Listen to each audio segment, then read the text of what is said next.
الله وبركاته. أعوذ بالله من الشيطان الرجيم. بسم الله الرحمن الرحيم. ولنبلونكم بشيء من الخوف والجوع ونقص من الأموال والأنفس والثمرات وبشر الصابرين. صدق الله العظيم. علیکم ورحمۃ اللہ وبرکاتہ.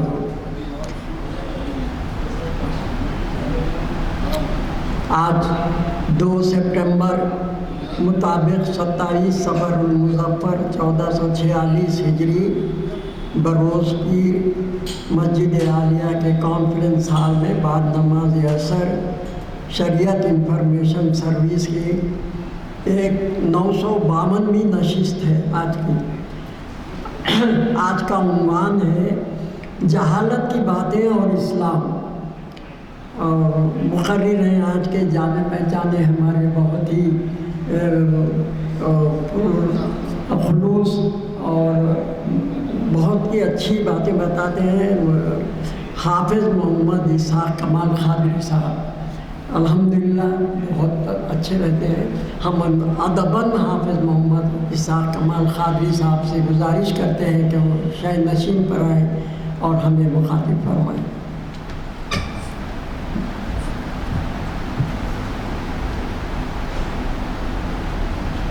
ورحمۃ اللہ وبرکاتہ. اعوذ باللہ السمیع العلیم من الشیطان الرجیم. بسم اللہ الرحمن الرحیم. الحمد للہ رب العالمین الرحمن الرحیم مالک یوم الدین والصلاة والسلام علی سیدنا محمد وآلہ وصحبہ اجمعین. اما بعد. قال اللہ جل وعلا افحکم الجاہلیۃ یبغون ومن احسن من اللہ حکما لقوم یوقنون. صدق اللہ العظیم. وقال النبی صلی اللہ علیہ وسلم ابغض الناس الى اللہ ثلاثہ ملحد فی الحرم مبتغ فی الاسلام سنت الجاہلیہ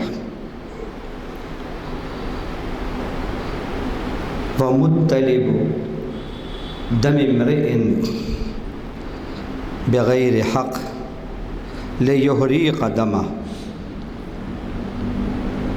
ہر قسم کی تعریف کے لائق اللہ ہی کی ذات ہے، اس لیے کہ وہی تمام جہانوں کا پالنہار ہے، اس لیے کہ وہی سب سے بڑھ کر رحم فرمانے والا اور سب سے بڑھ کر مہربان ہے، اس لیے کہ وہی بدلے کے دن کا مالک ہے. ایسی شان والے مالک کے اس کی شایان شان درود اور سلام ہو اس کے آخری اور نبی اور رسول آخری نبی اور رسول سیدنا محمد عربی صلی اللہ علیہ وسلم پر، آپ پر، آپ کی ازواج پر، آپ کی اولاد پر، آپ کے صحابہ پر، آپ کی صحابیات پر، اور آپ کے ان تمام امتیوں پر جو آپ کے بتائے ہوئے راستے پر چل رہے ہیں اور قیامت تک چلتے رہیں گے. حمد و صلات کے بعد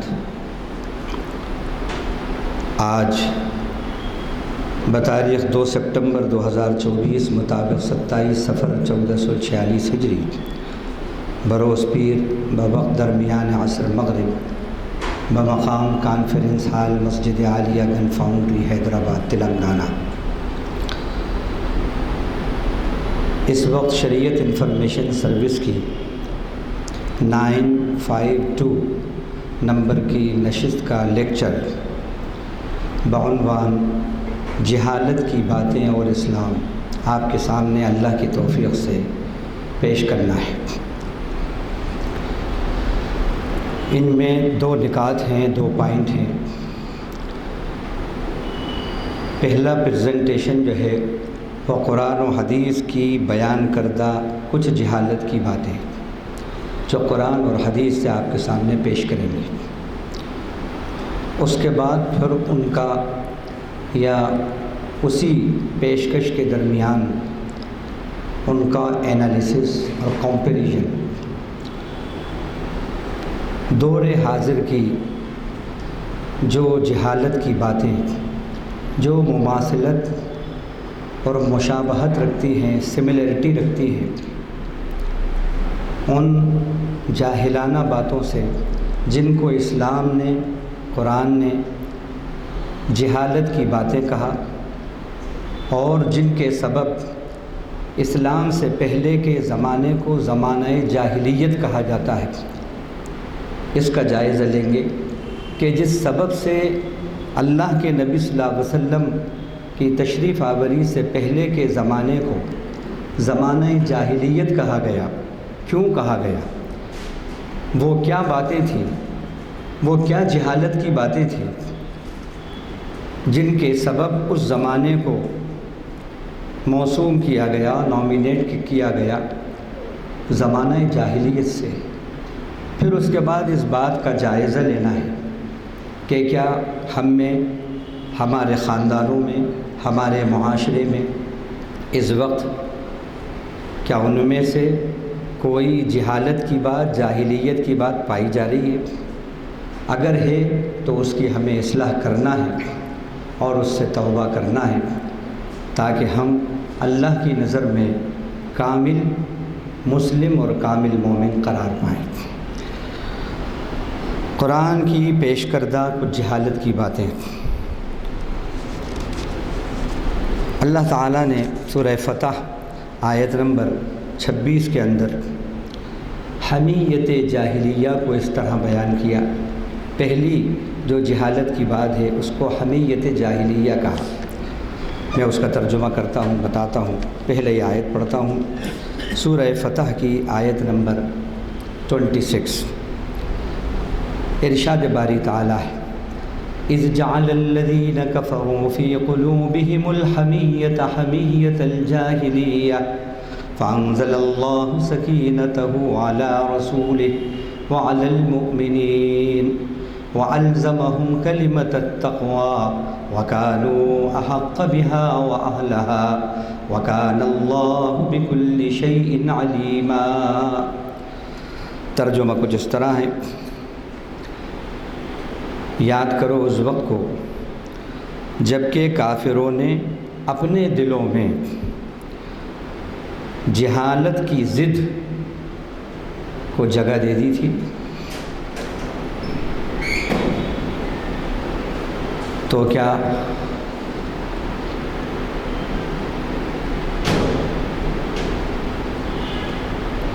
پھر یہ ہوا کہ اللہ تعالیٰ نے تسکین کو، سکون کو اپنے رسول پر اور مومنین پر نازل کی۔ پھر سکون اللہ تعالیٰ نے مومنوں کے اوپر نازل کیا اور اپنے نبی پر نازل کیا، اور ان کو تقوی کے، پرہیزگاری کے کلمے اور بات سے اللہ تعالیٰ نے چپکا دیا، یعنی ان کے لیے اس کو لازم قرار دیا، اور وہی زیادہ اس کے مستحق تھے، موسٹ ڈیزرونگ۔ اگر کوئی پرسنالٹیز تھے تو وہ اللہ کے نبی صلی اللہ علیہ وسلم اور آپ صلی اللہ علیہ وسلم کے صحابہ تھے نبی کے بعد،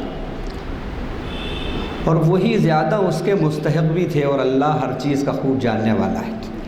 صلح حدیبیہ کے اندر جو واقعہ ہوا وہ آپ جانتے ہیں، یہ اس سے متعلق آیت ہے۔ سن 6 ہجری میں جب مسلمانوں کی مشرکین مکہ سے ایک ٹریٹی ہوئی جس کو صلح حدیبیہ بولتے ہیں،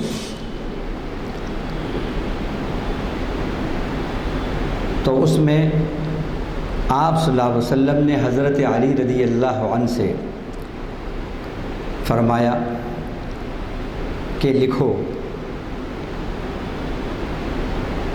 اور پھر فرمایا بسم اللہ الرحمن الرحیم کے الفاظ کے ساتھ لکھو۔ ادھر مشرکین مکہ کے جو سردار تھے، جو آپ صلی اللہ علیہ وسلم کے پاس مکے کے مشرکین کے نمائندے بن کر آئے تھے، انہوں نے کہا کہ نہیں، الرحمن الرحیم یہ تو نیا لفظ ہے ہمارے لیے، وہی الفاظ آپ استعمال کریں جن کو ہم بولتے آئے ہیں، سمجھتے آئے ہیں، بسمک اللہم، یہ الفاظ استعمال کریں۔ آپ صلی اللہ علیہ وسلم نے حضرت علی سے کہا ایسے ہی لکھ دو۔ پھر اس کے بعد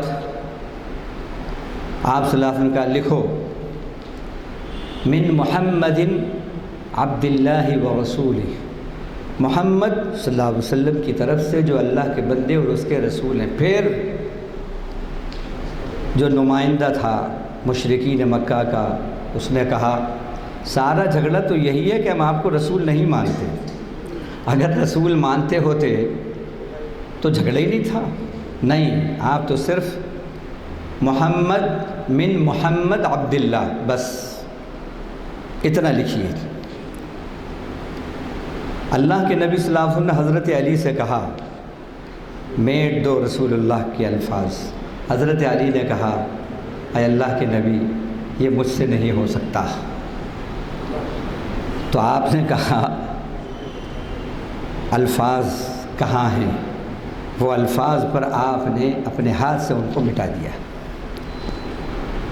یہ جو مشرکین کی طرف سے ضد تھی اور یہ جاہلانہ جو ان کا یہ عمل تھا، اس کو حمیت الجاہلیہ کہا۔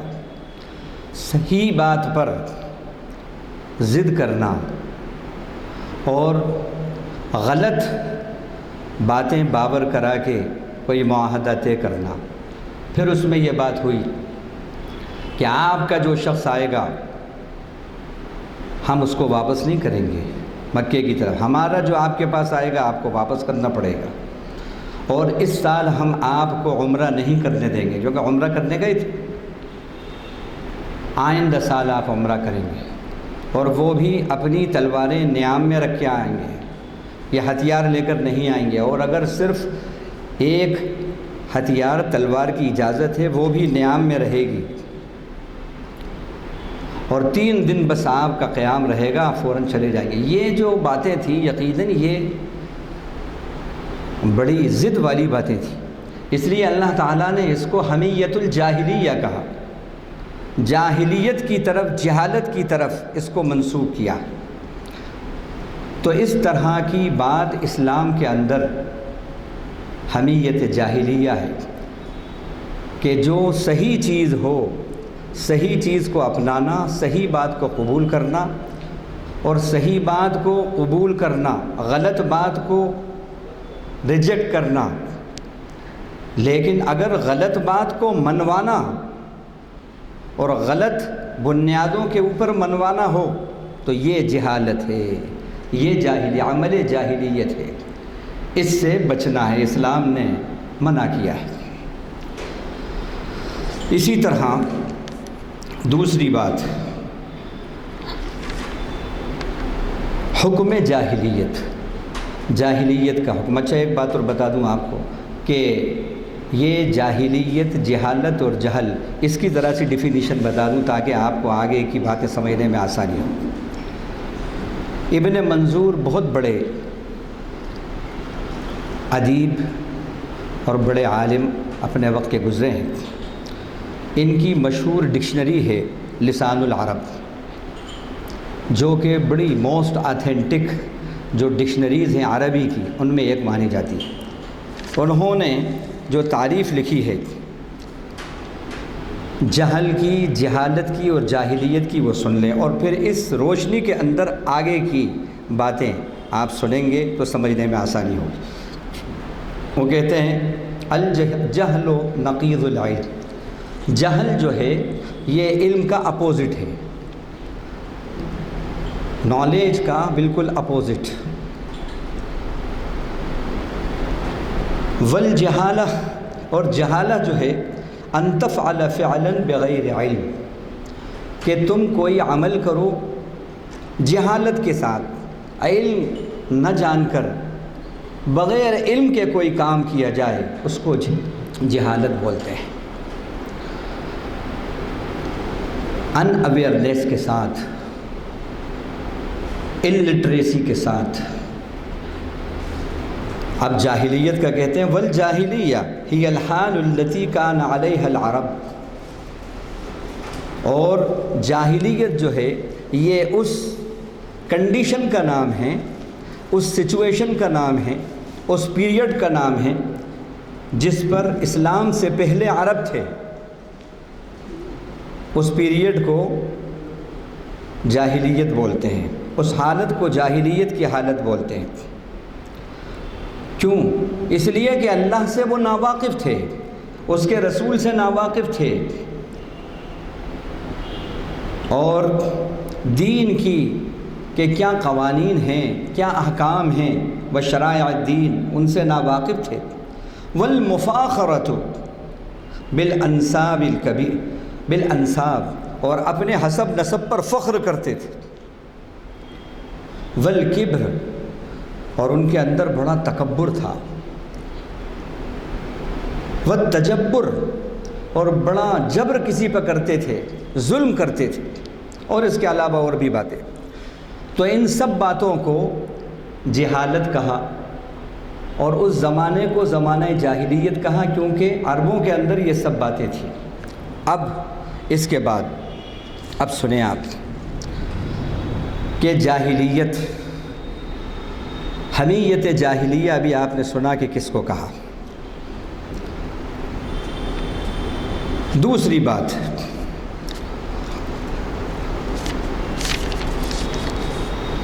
فرمایا حکم الجاہلیہ، جاہلیت کا حکم۔ فرمایا افحکم الجاہلیت یبغون ومن احسن من اللہ حکما لقوم یوقنون، جو آیت ابھی ہم نے آپ کے سامنے پڑھی تھی، سورہ مائدہ کی 50 نمبر کی آیت۔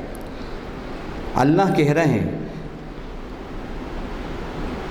مشرکین سے اور یہود و نصارہ سے جو ایمان نہیں لائے، کیا وہ جاہلیت کے فیصلے کو تلاش کر رہے ہیں؟ جاہلیت کے فیصلے کو چاہتے ہیں وہ؟ اور اللہ کے مقابلے میں بہترین فیصلہ کس کا ہو سکتا ہے؟ ان لوگوں کے لیے لقوم یوقنون، جو یقین رکھنے والے، ایمان والے۔ اب یہاں پر جاہلیت کا حکم کیا ہے؟ یعنی وہ باتیں جو اسلام کی تعلیم نہیں ہیں، جو رسول کی تعلیم نہیں ہیں، جو اسلام کی تعلیمات اور رسول کی تعلیمات کے بالکل مخالف ہیں، جس میں کسی کا کوئی فائدہ نہیں ہے، جو ہٹ دھرمی ضد اور شرک اور ظلم اور کبر پر مبنی ہیں، یا بیس لیس جو ٹریڈیشنز ہیں ان پر مبنی ہیں، اس کے بارے میں اللہ کہہ رہے ہیں اسلام آنے کے بعد پھر بھی یہ جہالت کی بات اور جہالت کے حکم کے متلاشی ہیں، وہ چاہ رہے ہیں۔ ومن احسن من اللہ حکما، اللہ سے بہتر حکم والا کون ہو سکتا ہے؟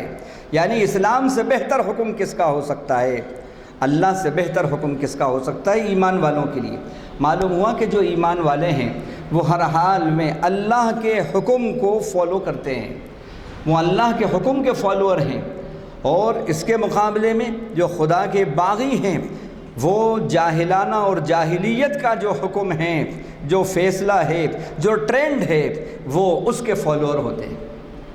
اب جو حدیث ہم نے پڑھی تھی اس کے بارے میں سن لیں۔ حدیث کے اندر آتا ہے، جو ہم نے پڑھی اس کا ترجمہ ہے، اور یہ حدیث بخاری شریف کے اندر آئی ہے، اور ابن عباس رضی اللہ عنہ اس کے راوی ہیں۔ نبی صلی اللہ علیہ وسلم نے فرمایا ابغض الناس الی اللہ ثلاثہ، سارے لوگوں میں اللہ کو جو سب سے زیادہ ناپسند لوگ ہیں وہ تین ہیں، سب سے زیادہ ناپسند۔ اب غور کریں، پہلا شخص ملحد، ملحد فی الحرم، حرم شریف کے اندر ظلم کرنے والا، حدود حرم کے اندر رہ کر پھر اللہ کی نافرمانی اور شرک کرنے والا، ظلم کرنے والا، خدا کا انکار کرنے والا، علماء نے ملحد کی تشریح کے اندر اس آیت میں یہ سب باتیں لکھی ہیں۔ ظاہر ہے حرم شریف جو اللہ کا گھر ہے، جس میں بیت اللہ ہے، اس کے حدود میں رہ کر تو رب ذوالجلال کی فرما برداری اور توحید پہ قائم آدمی رہتا، وہاں پر کوئی ظلم کرے، وہاں کوئی شرک کرے اور وہاں اللہ کی بغاوت کا کام کرے، آپ نے فرمایا جتنے لوگ ہیں ان سب میں سب سے زیادہ ناپسند اللہ کو وہ شخص ہے جو حدود حرم کے اندر رہ کر اور شرک کرے اور اللہ کا انکار کرے، اللہ کی نافرمانی کا کام کرے۔ دوسرا شخص وَمُبْتَغٍ فِي الْإِسْلَامِ سُنَّةَ الْجَاہِلِیَّہ، مسلمان ہو کر اسلام میں آنے کے بعد پھر جاہلیت کے طریقے کو اپنائے، اس کا فالوور بنے۔ اللہ اکبر۔ یقیناً اللہ کا نبی کو اللہ نے وَمَا أَرْسَلْنَاكَ إِلَّا رَحْمَةً لِلْعَالَمِينَ بنایا۔ رحمت للعالمین، عالم نہیں کہا، رحمت للعالمین کہا، سارے جہانوں کے لیے رحمت بن کر تشریف لانے والے۔ اور قرآن کو کہا ان هو الا ذکریٰ للعالمین، ہدی و ذکریٰ للعالمین، جو ہدایت ہے اور ایک نصیحت ہے، ڈیوائن اللہ کی طرف سے ایک نصیحت ہے، ڈیوائن گائیڈنس ہے۔ کس کے لیے؟ للمسلمین نہیں کہا، للعالم بھی نہیں کہا، للعالمین، تمام جہانوں کے لیے۔ اور جس کو کہا کہ ننزل من القرآن ما هو شفاء ورحمۃ للمؤمنین، قرآن شفا ہے، ہدایت ہے، رحمت ہے۔ اللہ کا وہ پیغام جو یونیورسل میسیج ہے، اور اللہ کا وہ نبی کہ جو نبی رحمت ہے، پروفیٹ آف پیس اور پروفٹ آف ریولیوشن ہے، اس کو چھوڑ کر پھر کوئی طریقہ جہالت کا اپنائیں اور اس میں پھر ترقی پسند بنے اور پھر اپنے آپ کو کہیں کہ ہم فارورڈ ہیں اور یہ لوگ جو اسلام پہ چل رہے ہیں اور اللہ اور رسول کی باتوں کو اپنا رہے ہیں، یہ تو بیکورڈ لوگ ہیں بھائی، آکورڈ بھی ہیں، بیکورڈ بھی ہیں، اور فارورڈ تو ہم ہیں، ماڈرن تو ہم ہیں۔ اللہ کی نظر میں ایسا شخص، ایسا ترقی پسند جو اپنے آپ کو بڑا ترقی پسند بنتا ہے اور اللہ اور رسول کے حکم کو پامال کر دیتا ہے اور دین کے مقابلے میں، اسلام کے مقابلے میں دوسرے کسی ازم کو پسند کرتا ہے، اب وہ کوئی سا بھی ازم ہو، اسلام کے مقابلے میں اگر کوئی دین کو پسند کرے گا، اللہ کی نظر میں وہ مبغوض ہے، ناپسند ہے، سب سے زیادہ ناپسند ہے۔ کیوں؟ اس لیے کہ اللہ کے یہاں جو دین پسند ہے وہ کیا ہے؟ ان الدین عند اللہ الاسلام، بے شک اللہ کے نزدیک سب سے پسندیدہ دین اگر کوئی ریلیجن ہے تو وہ اسلام ہے۔ کیوں؟ اس لیے کہ یہی وہ مذہب ہے، دین اسلام، جو زمین کا مذہب ہے، آسمان کا مذہب ہے، چاند ستاروں کا مذہب ہے، سورج کا مذہب ہے، چاند کا مذہب ہے، ہواؤں کا مذہب ہے، درختوں اور پودوں کا مذہب ہے، پہاڑوں کا مذہب ہے، سمندروں اور دریاؤں کا مذہب ہے۔ کیسے؟ اللہ نے فرمایا وَلَهُ أَسْلَمَ مَنْ فِي السَّمَاوَاتِ وَالْأَرْضِ، آسمان و زمین میں جتنی مخلوق ہیں سب اس کی فرما بردار ہے، سب فرما بردار ہے، سب مسلمان ہیں، یعنی کہنا سن رہے ہیں۔ مسلم کے معنی اللہ کا کہنا سننے والا۔ سورج اللہ کا کہنا سن رہا ہے تو تبھی تو ہمارے لیے مفید ہے۔ اللہ نے کہا 900 کروڑ میل دور رہے گا، بس نہ اس سے اوپر جاتا نہ اس سے نیچے آنا ہے تجھے، بس یہیں رہنا ہے۔ وہ برابر اللہ کے حکم کو مان رہا ہے، وہ مسلمان ہے۔ اگر وہ اللہ کے اس حکم کا وائلیشن کرے، آدھا نیچے آ جائے تو کیا حال ہوگا؟ زندگی سلامت رہے گی؟ اور جتنا ہے اتنا اور اوپر آدھا چلا جائے تو کیا ہوگا؟ سب سکڑ کے مر جائیں گے، نیچے آ جائے گا ککڑ کے مر جائیں گے۔ وہ مسلم ہیں، اللہ کا فرما بردار ہے، اس لیے مفید بنا ہوا ہے۔ درخت مسلم ہیں، اللہ کے فرما بردار ہیں۔ کیوں؟ اللہ نے کہہ دیا تمہاری غذا خبردار تمہاری غذا کاربن ڈائی آکسائڈ ہوگی، اور تمہیں اس کاربن ڈائی آکسائڈ کو فوٹو سنتھیسس کے پروسیس سے کنورٹ کر کے آکسیجن میں میرے بندوں کو دینا ہے۔ برابر اللہ کے حکم پہ قائم ہے، مسلم ہے۔ جبھی تو صبح صبح مارننگ واک کے لیے حضرت پروفیسر صاحب چلے جا رہے ہیں، یہ پارک اور وہ پارک، بھائی آکسیجن لینا ہے، ہریالی ہے، گرین سٹی کلین سٹی کا سلوگن۔ اگر اللہ کا وہ فرما بردار اور مسلم نہ ہوتا درخت تو آپ کے لیے جینا مشکل ہو جاتا۔ اگر وہ وائلیشن کرتا اللہ تعالیٰ کا، کاربن ڈائی آکسائڈ اس بجائے لینے کے وہ آکسیجن وہ بھی لینے لگتا اور کاربن ڈائی آکسائڈ خارج کرتا تو کیا ہوتا؟ پوری فضا پائزنس ہو جاتی، ایٹماسفیئر پائزنس ہو جاتا۔ پانی مسلمان ہے، فرما بردار ہے۔ H2O کا فارمولہ جو رکھ دیا ہے کہ ہائیڈروجن کے 2 اور آکسیجن کا 1، یہ فارمولہ یہی اس کے اندر مالیکیولز رہیں گے اور یہی ریشو رہے گا۔ ایک قطرے میں بھی یہی ریشو ہے اور پورے دریا کے اندر بھی یہی ریشو ہے۔ اگر ذرا سا اس کا الٹا ہو جائے، O2H ہو جائے، فارمولہ الٹ جائے تو وہ سالڈ واٹر ہو جائے گا، مائع ثقیل ہو جائے گا، ہارمفل ہو جائے گا۔ دیکھا آپ نے، پانی مسلمان ہے، اسی لیے ہمارے لیے مفید ہے، اور جو چیز مفید ہوتی ہے، یوزفل ہوتی ہے، وہ وانٹیڈ ہوتی ہے، وہ مطلوب ہوتی ہے، اور جو چیز مطلوب ہوتی ہے وہ محبوب ہوتی ہے۔ سب مسلمان ہیں افسوس، لیکن مسلمان نہیں ہے۔ سب اللہ کا کہنا مان رہے ہیں، اسی لیے سب کے لیے مفید، سب ان سے محبت۔ کوئی ایک شخص بھی ایسا بتا دو جو سورج سے نفرت کرتا ہو، ایک شخص بتا دو جو چاند سے نفرت کرتا ہو، ایک شخص بتا دو جو درختوں سے نفرت کرتا ہو، ایک شخص بتا دو جو پانی سے نفرت کرتا ہو، ایک شخص بتاؤ۔ کیوں ہیں یہ سب کے محبوب؟ اس لیے کہ جو یہ رب کے محبوب ہیں اپنی فرما برداری سے، انہوں نے رب کا محبوب بنا لیا ہے اپنے آپ کو، اور جو رب کا محبوب ہو جاتا ہے وہ سب کا پھر مطلوب بن جاتا ہے اور سب کا محبوب بن جاتا ہے۔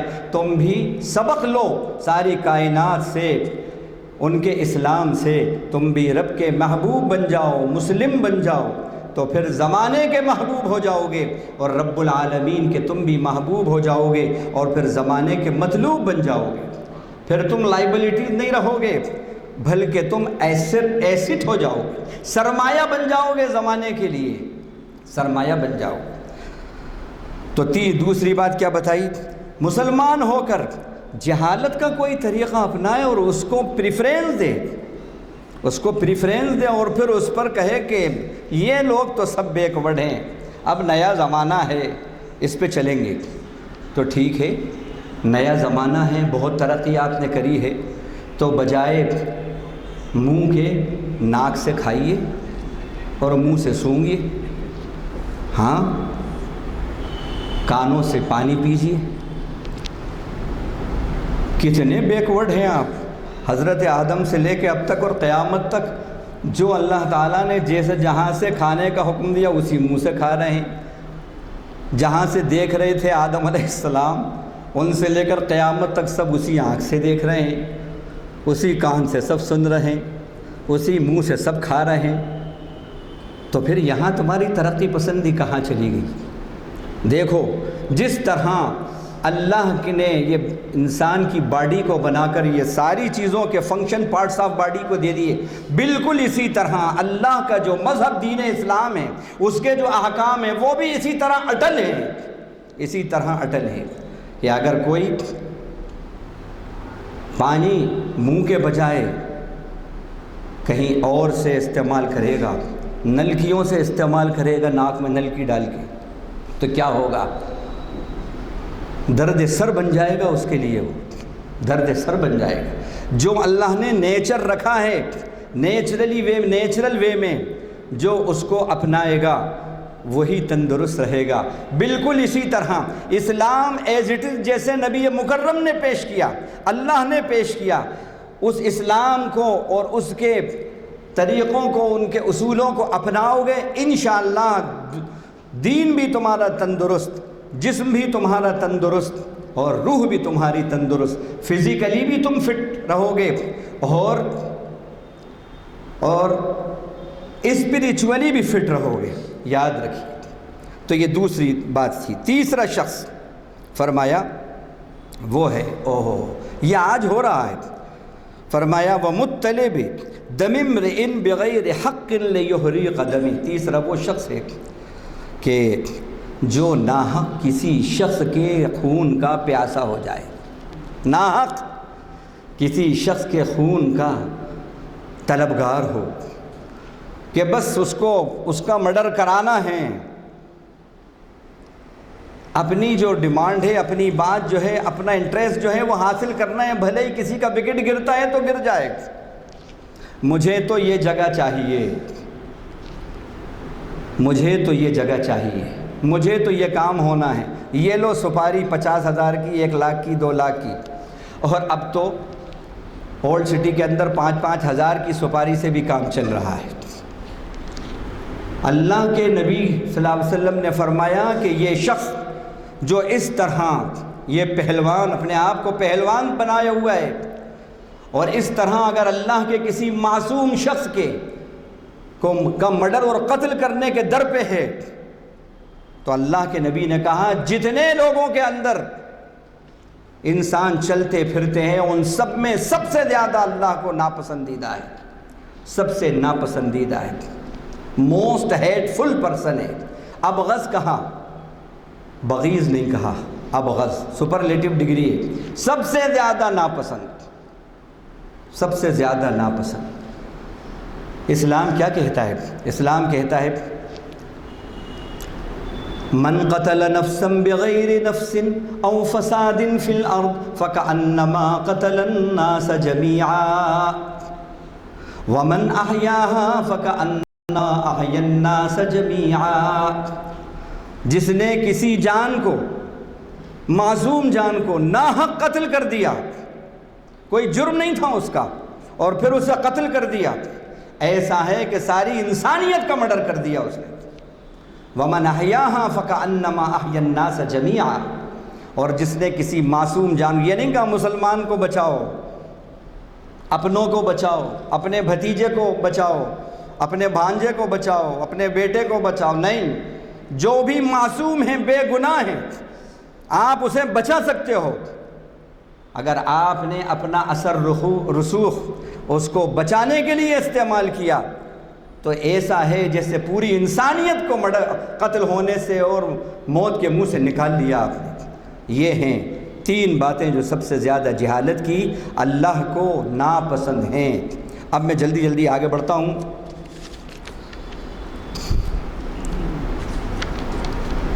یظنون باللہ غیر الحق ظن الجاہلیہ، وہ اللہ کے ساتھ جاہلیت کی اور جہالت کے گمان کرتے ہیں۔ یہ احد کے موقع کے اوپر جو منافقین تھے شامل، ان کے بارے میں یہ آیا کہ وہ اس وقت جو مسلمانوں کو اللہ کے نبی صلی اللہ علیہ وسلم کی ایک حکم عدولی کرنے کے سبب، اور وہ بھی دانستہ طور پر نہیں ہوئی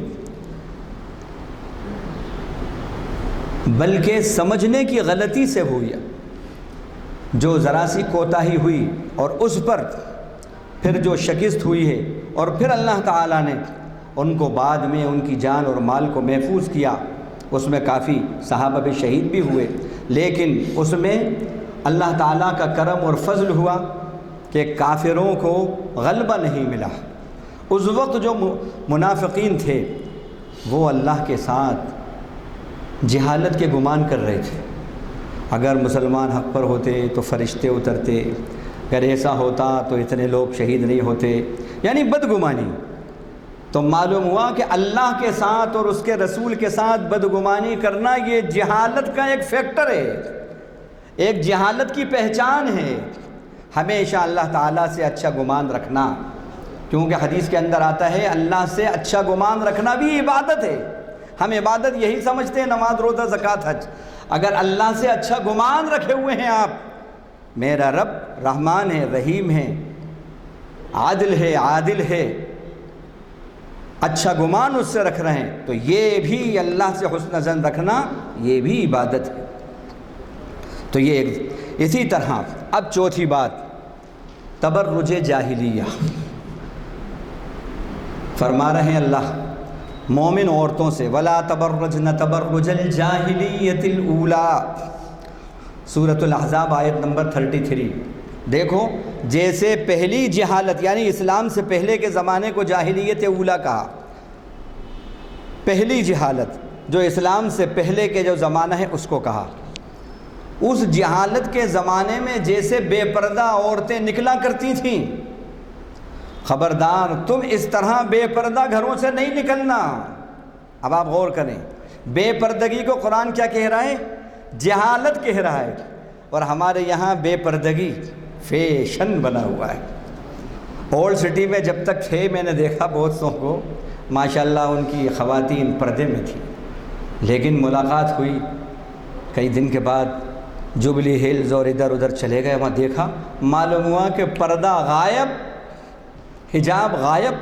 ارے نہیں صاحب، ذرا سوسائٹی کے ساتھ چلنا پڑتا ہے، پوش سوسائٹی، ذرا رہنا پڑتا ہے، نہیں تو پھر رشتے بچی کے نہیں آئیں گے۔ اور بہت سے لوگ اس لیے ٹرانسفر منتقل ہوتے ہیں اولڈ سٹی سے نیو سٹی، تاکہ ذرا اچھا مکان لے لیں، بھلے ہی وہ کرائے کا ہو، تاکہ رشتے آئیں بچیوں کے۔ لا حول ولا قوت الا باللہ۔ دنیا کے کچھ فائدے کے لیے، تھوڑے سے وقت کے فائدے کے لیے، رب کی ناراضگی کی بنیاد پر، اس کے گراؤنڈ پر تم فائدے حاصل کرتے ہو، یہی جہالت ہے، یہ جاہلیت ہے۔ اسلام نے اس کو جاہلیت کہا، اور بے پردگی کو قرآن نے جاہلیت کہا، جہالت کہا۔ بھلے ہی آپ اس کو فیشن کہیں، آپ اس کو ماڈرنزم کہیں، آپ اس کو جو نام دیں، لیکن اللہ کی نظر میں وہ جہالت ہے، جہالت ہے۔ اور اللہ تعالیٰ نے پردے کے اندر اللہ تعالیٰ نے آئیڈینٹی رکھی ہے مسلم عورت کی، پردے کو آئیڈینٹی بتایا، اور یہ فرمایا کہ اس پردے کے سبب تمہاری سیفٹی اور سیکورٹی ہوگی۔ لِيُعْرَفْنَا، قرآن نے کہا یا ایھا النبی قل لازواجک و بناتک و نساء المؤمنین یدنین علیہن من جلابیبہن ذالک ادنی ان یعرفن فلا یؤذین۔ اے نبی، اپنی بیٹیوں سے اور بیویوں سے کہیے کہ وہ اپنی جو اوپر کا نقاب ہے اس کو ذرا چادر کو آگے لٹکا لیا کریں، اور پھر اس کے فائدے بتائیں دو۔ اور آج سروے یہ بتاتا ہے کہ الحمدللہ جہاں پردہ پردے کی طرح ہیں، حقیقت میں یہ دونوں باتیں جو اللہ تعالیٰ نے فرمائیں، دو انعام دیے، یہ بے شک دونوں باتیں صحیح ہیں۔ فرمایا ذالک ادنی ان یعرفنا، یہ بہت قریب ہے اس بات سے کہ ان کی ایک پہچان ہوگی، پردے سے ایک پہچان ہوگی، یہ مسلم بچی ہے، یہ مومن بچی ہے، بشرطے کہ وہ پردہ پردے کی طرح ہو۔ اور یہ حقیقت ہے، ایک بچی کالج جا رہی ہے پردے میں نہیں ہے، اور ایک بچی کالج جا رہی ہے پورے پردے کے اندر۔ اوباش لڑکے ادھر ادھر دیکھتے ہیں 10 مرتبہ چھیڑنے میں، یہ ہیبت ہے اللہ کے حکم کی، یہ اس حجاب کی ہیبت ہوتی ہے، ہیبت ہوتی ہے، یہ سیفٹی اور سیکورٹی دی ہے۔ دوسرا فرمایا فلا یؤذین، تاکہ ان کو ایذا نہ پہنچائی جائے۔ قرآن نے کہہ دیا جہاں پردہ ہوگا وہاں پر پروٹیکشن ہوگا، وہاں تحفظ ہوگا۔ تو پردہ پروٹیکشن، پردہ تحفظ دیتا ہے، پردہ آئیڈینٹی دیتا ہے۔ اور میں پڑھ رہا تھا کہ بھائی آئی ایمبریس اسلام یہ کالم آتے ہیں، اس کے اندر پڑھ رہا تھا کہ بڑے ڈاکٹر صاحب جو آندھرا کے تھے، انہوں نے اسلام قبول کیا صرف اسی بنیاد پر، پردے کی بنیاد پر۔ انہوں نے کہا کہ جو عورتیں پردے کے اندر واقعی با پردہ عورتیں ہیں، پاک دامن عورتیں ہیں، انہوں نے بتایا کہ ان کے یہاں ان عورتوں کے مقابلے میں جو بے پردہ ہیں، ان میں حیا زیادہ ہے، اور بیماری انہوں نے نام بتایا کہ وہ ڈیزیز ان میں کم ہے، نہیں ہوتی، اور اسی بات پر وہ مسلمان ہو گئے۔ تو یہ ہے، اب اگر کوئی شخص اسلام کی اس بات کو کہے کہ صاحب وہ مولانا لوگ اور مولوی لوگ تو پرانی باتیں کرتے ہیں، اب کہاں اس زمانے کے اندر یہ ہے، اگر آپ اللہ کے حکم کے مقابلے میں، پردہ ہے اللہ کا حکم، حجاب ہے، اس کے مقابلے میں بے حجابی کو پسند کر رہے ہیں، تو یقین جانیے کہ آپ اللہ کی نظر میں جاہل ہیں اور جہالت کو آپ پسند کر رہے ہیں۔ اسی طرح فرمایا جہالت کے اندر یہ تھا کہ اپنے بچوں کو مرڈر کر دیا کرتے تھے، قتل کر دیا کرتے تھے۔ آج بھی ہم دیکھتے ہیں کہ بہت سی الحمدللہ مسلمان تو محفوظ ہیں اس بات سے، لیکن آپ ذرا اطراف میں گاؤں کھیڑے یا کہیں ایسے چلے جاؤں، آج بھی وہاں پر ایسا کلچر ہے کہ معلوم ہو وہ کسی بچے کو بلی چڑھاتے ہیں۔ فرمایا یہ جہالت کی رسمیں ہیں، حرام کیا ہے اللہ تعالیٰ نے اس کو۔ لا تقتلوا اولادکم خشیۃ املاق، اپنی اولاد کو فقر و فاقے کے ڈر سے قتل مت کرو۔ نحن نرزقکم وایاہم، نحن نرزقہم وایاہم، نرزقہم وایاکم، ان کو بھی رزق دیتے ہیں اور دیں گے، تم کو بھی رزق دیتے ہیں اور دیں گے۔ دو جگہ آیا ہے سورہ اعراف میں نحن نرزقکم وایاہم آیا، 15ویں پارے میں سورہ بنی اسرائیل کے نحن نرزقہم وایاکم آیا۔ کیا بات ہے یہ! رابرٹ مالتھس جس نے یہ فیملی پلاننگ اور برتھ کنٹرول کا کانسیپٹ دیا، اور بڑی اس کی موٹی کتاب ہے، اس نے اس میں یہ بات لکھی کہ جو گروتھ ریٹ ہے انسانوں کی بڑھنے کا، افزائش کا، اس کا حال تو یہ 2 4 8 16 32 ایسے بڑھ رہا ہے اتنی تیزی سے، اور جو ہمارا پروڈکشن ہے وہ 1 2 3 4 اس ریشو کے حساب سے چل رہا ہے، پروپورشن۔ لگا یہ تو بہت سست ہے، اگر یہی حال رہا اور پاپولیشن ایسے ہی بڑھتی رہی تو آنے والے 100 سال میں بڑی بھکمری ہو، اور یہ ہوگا اور وہ ہوگا، اور تصویر کھینچی اس نے اور ایسا ڈرایا کہ معلوم ہوا کہ وہ فیملی پلاننگ اور برتھ کنٹرول کا سسٹم شروع ہو گیا، ہم دو ہمارے دو۔ ہاں وہ تو یہ شروع ہو گیا، لیکن جس وقت 100 سال ہوئے تو ٹائمز آف انڈیا کے اندر ایک آرٹیکل چھپا اس کی برسی کے اوپر، اس میں ہیڈنگ لگائی اس نے prophet Malthus, Robert Malthus prophet of false, Robert Malthus جھوٹ کا پیغمبر، اور بتایا کہ اس نے کہا تھا 100 سال کے بعد یہ ہوگا، اتنی بھکمری ہوگی یہ، لیکن ہمارا ملک جو ڈیولپنگ کنٹریز میں ہے، ابھی ڈیولپڈ کنٹریز میں نہیں آ رہا، اس کے پاس اتنا اناج ہے کہ اگر 10 سال اناج نہیں ملے تو اس کے پاس اتنا کوٹا ہے کہ یہ دے سکتا ہے۔ اللہ نے فرمایا ہم رزق دیتے ہیں تمہیں بھی اور ان کو بھی۔ تو قتل کر دینا فقر و فاقے کے ڈر سے اس لیے ہوتا تھا، اور دوسرا اس لیے بھی وہ قتل کر دیتے تھے کہ ہماری بیٹی کسی کے ماتحت رہے، وہ بھی عار سمجھتے تھے، لیکن پورے عرب ایسے نہیں تھے، کچھ قبیلے تھے جہاں اس طرح کی رسم تھی۔ اس کو قرآن مجید نے کہا کہ بہت سے مشرکین نے اب ان کے شرکا نے ان کی اولاد کے قتل کو ان کے لیے خوشنما بنا دیا، اس کو بھی کہا یہ جہالت کی بات ہے۔ اسی طرح وَإِذَا الْمَوْءُودَةُ سُئِلَتْ بِأَيِّ ذَنبٍ قُتِلَتْ، اسی سے متعلق یہ بات ہے 30ویں پارے کے اندر، سورہ تکویر کے اندر، کفرت کے اندر، کہ قیامت کے دن اس بچی سے جس کو زندہ دفن کیا گیا ہوگا، اللہ اس کو قیامت کے دن کھڑا کریں گے، پوچھیں گے اور کہیں گے کہ تجھے کیوں قتل کیا گیا، بتا۔ زندہ دفن، تو یہ زندہ درگور کر دینا یہ زمانہ جاہلیت کی رسم تھی، لڑکی خاص طور سے اس سے بڑی نفرت، اور اس کو زندہ دفن کر دیتے تھے۔ آج معاف کیجئے زمانہ پلٹ کے پھر جہالت کی طرف، یہ علم کا زمانہ کہا جاتا ہے، سائنس اور ٹیکنالوجی میں ہم بڑی بلندیوں پہ جا رہے ہیں، لیکن ہم یہ دیکھتے ہیں کہ دوسروں کو چھوڑیے، ہمارے یہاں بھی کچھ ایسے ہیں کہ اس بیوی نے پہلی بچی کو جنم دیا، دوسری کو جنم دیا، تیسری کو دیا، ان کا طلاق طلاق طلاق، خلاص۔ ارے اس میں اس بیچاری کا کیا قصور ہے بھائی؟ یہ تو رب کی عطا ہے، لڑکی اور لڑکا دینا یہ سب رب کے ہاتھ میں ہے، اس بیچاری کا کیا قصور ہے؟ تو ہمارے یہاں بھی اس طرح کا وہ ہوتا ہے کہ صرف اس بنیاد پر یا تو چھوڑ دیتے ہیں اس کو، یا طلاق دے دیتے ہیں، یا اس کو منحوس سمجھتے ہیں کہ ہمیں اس نے وارث نہیں دیا، لڑکا نہیں ہوا، اور کہتے ہیں ہم نے اللہ سے لڑکے لڑکا لیا ہے، لا حول ولا قوت، ایسے جملے بول دیتے ہیں جو کفر تک لے جاتے ہیں۔ یہ کیا ہے؟ لڑکیوں کو عار سمجھنا، لڑکیوں کو قتل، بس یہ ہے کہ اس زمانے میں قتل جو ہے بالکل بروٹلی کرتے تھے، فزیکلی کر دیتے تھے۔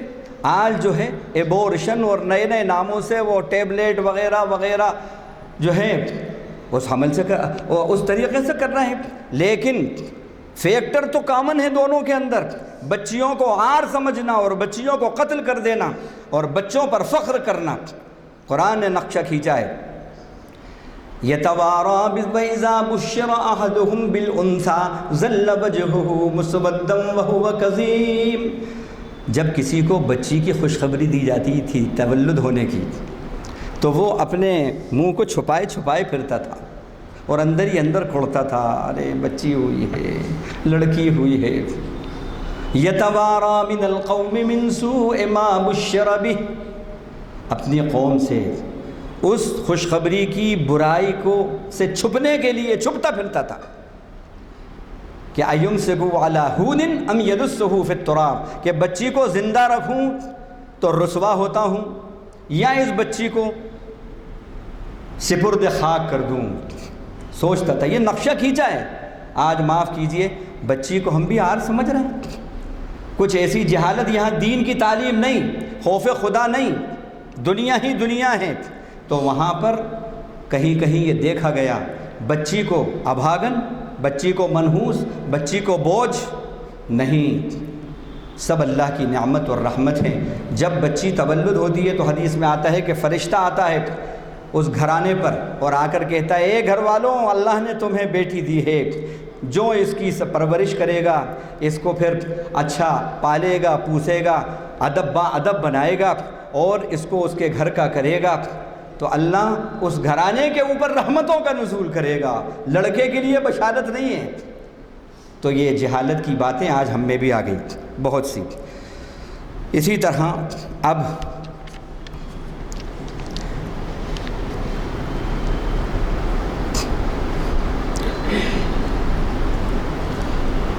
اچھی بات کو